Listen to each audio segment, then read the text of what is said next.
Hey, what's up? Jigxor here. Do you want to keep your C drive just for system data and create a D drive for your personal files to stay organized? In this video, I'll show you the quickest and simplest method to create an additional drive partition on your Windows 11 computer. Let's go. Disk partitioning can be intimidating, especially if you're not tech savvy.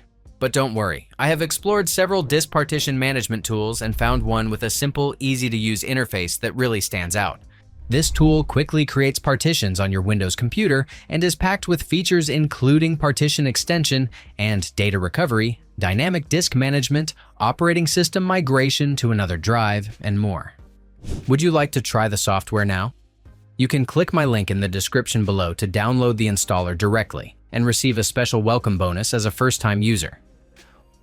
Once you install the program on your computer, open it up and look at the left sidebar to access the Create Partition tool under the Partition Management section. Just a quick heads up, this feature only appears if there is unallocated space on your disk. So, if your drive is a single C partition that fills the entire disk, you will need to shrink it first to create unallocated space. To begin, right-click on the unallocated space and choose Create from the drop-down menu. Next, define the required parameters such as partition label, partition type, drive letter, file system, cluster size, partition volume, partition location, and partition alignment method. These are usually set to standard default values, so unless you need something specific, you can just leave them as is. The only thing you need to focus on is setting the disk size.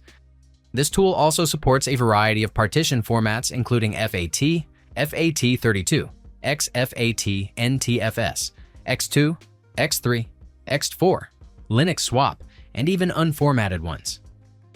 After setting all the necessary configurations, click OK to return to the tool's main interface and preview the new partition that will be created. If everything looks right, hit Apply to confirm. The new partition should be created successfully in just a few moments. For best results and to ensure all system changes take effect, restart your computer afterward.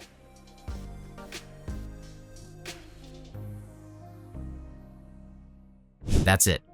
If I could help you, feel free to give this video a thumbs up and don't forget to subscribe. If you have any questions about the video or want me to create a tutorial about another topic, leave a comment below. See you next time. Bye.